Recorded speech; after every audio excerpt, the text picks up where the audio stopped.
नमस्कार दोस्तों, स्वागत है आप सभी का। आप लोगों ने हाल ही में सुना होगा कि चाइना के central bank people's bank of China ने हमारे इंडिया की सबसे बड़ी हाउसिंग फाइनेंस कंपनी HDFC के 1.01% शेयर खरीद लिए हैं। सबसे पहले तो मैं ये क्लियर कर देता हूँ, ये HDFC बैंक वाला HDFC नहीं है। HDFC एक ग्रुप है जिसके अंदर कई कंपनीज हैं। HDFC बैंक उसमें से एक है। आप शेयर मार्केट में चेक करेंगे तो आपको पता लगेगा कि HDFC बैंक और HDFC के शेयर अलग अलग हैं।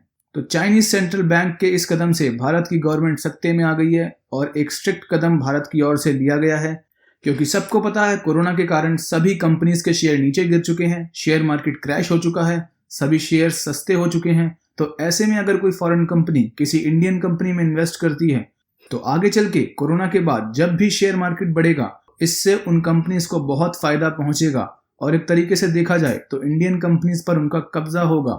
और अगर ये इन्वेस्टमेंट 1-2% से बढ़कर 7-8% या 10-15% तक जाती है तो वो फॉरेन कंपनीज इंडियन कंपनीज में काफ़ी इंटरफेयर रखेंगी। कंपनी के डिसीजन मेकिंग पॉलिसीज में उनका बड़ा रोल रहेगा और ऐसा होने से इंडियन शेयर मार्केट को वो अपने हिसाब से मैनिपुलेट कर सकती हैं, यानी कि अपने हिसाब से चला सकती हैं। तो सभी इंडियन कंपनीज के इंटरेस्ट को देखते हुए इंडियन गवर्नमेंट ने एक बेहतरीन कदम लिया है, FPI और FDI पॉलिसीज को चेंज करके। FPI यानी कि फॉरेन पोर्टफोलियो इन्वेस्टमेंट और FDI यानी कि फॉरेन डायरेक्ट इन्वेस्टमेंट। दोनों ही सेम होते हैं, छोटा सा ही फर्क होता है इन दोनों में। जब फॉरेन इन्वेस्टमेंट 10% से कम होती है और शॉर्ट टर्म की होती है तो उसे FPI कहते हैं, और वहीं अगर फॉरेन इन्वेस्टमेंट 10% से ज़्यादा की होती है और लॉन्ग टर्म होती है तो उसे FDI कहते हैं। HDFC के केस में चाइनीज बैंक ने FPI करी है क्योंकि वो 10% से कम की इन्वेस्टमेंट है। सेंट्रल बैंक ऑफ चाइना, जिसका नाम है पीपल्स बैंक ऑफ चाइना, ये सेम वैसा ही है जैसे हमारा central bank reserve bank of India है, यानी कि चाइना की मॉनेटरी पॉलिसी से लेकर रेपो रेट सब यही कंट्रोल करता है।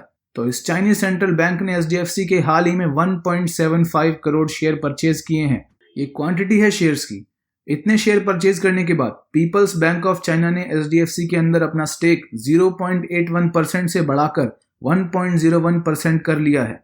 इस चाइनीज बैंक ने 0.81% शेयर कोरोना के आने से पहले ही खरीद लिए थे, मगर 0.20% शेयर उन्होंने हाल ही में मार्च में खरीदे हैं, जब HDFC अपने 1 ईयर रिकॉर्ड लो पर ट्रेड हो रहा था। आज HDFC के शेयर की कीमत 1700 रुपए के करीब है, लेकिन मिड मार्च के टाइम HDFC ने अपने एक साल का सबसे लोएस्ट पॉइंट टच किया था, जो कि था 1470 रुपए। तो अगर तब से लेकर आज की बात करें तो लगभग 230 रुपए से ये शेयर बढ़ चुका है। और अगर हम सिर्फ उन 0.20% शेयर्स के प्रॉफिट की बात करें जो चाइनीज बैंक ने रिकॉर्ड लो पर खरीदे थे, तो अगर वो इन शेयर्स को आज बेच देता है तो चाइनीज सेंट्रल बैंक को करीब 402 करोड़ का फायदा एक महीने से भी कम के समय में हो सकता है। लेकिन ऐसा माना जा रहा है कि HDFC का शेयर कोरोना के खत्म होने के बाद अपने 1 ईयर रिकॉर्ड हाई को भी क्रॉस कर सकता है। इसका 1 ईयर रिकॉर्ड हाई 2500 रुपए के करीब था, और अगर ये क्रॉस करके 2800 से 3000 तक जाता है तो चाइनीज बैंक को पर शेयर 1300 से 1500 का फायदा हो सकता है, जो कि लगभग 90% का प्रॉफिट होता है। और अगर हम फिर से उन्हीं 0.20% शेयर्स की बात करें तो सिर्फ उन्हीं शेयर से चाइनीज बैंक को 2275 से लेकर 2625 करोड़ का फायदा हो सकता है। तो आप लोग देख सकते हैं कि जहां एक और पूरी दुनिया का कारोबार लॉस में जा रहा है कोरोना के कारण, वहीं दूसरी ओर चाइनीज कंपनीज अपना प्रॉफिट मार्जिन बढ़ाती जा रही हैं। एक तरफ पूरी दुनिया चाइना के दिए हुए कोरोना से लड़ रही है और दूसरी तरफ वहीं चाइना भारत और यूरोपियन कंट्रीज से पैसा कमाने की प्लानिंग कर रहा है।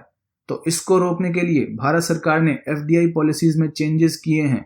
वो ये है कि सरकार ने ये कहा है कि अगर कोई भी बॉर्डर टचिंग नेबरिंग कंट्री की ऑर्गेनाइजेशन, बैंक या कंपनी इंडियन कंपनी में इन्वेस्ट करना चाहती है तो उसे पहले इंडियन गवर्नमेंट से अप्रूवल लेना होगा।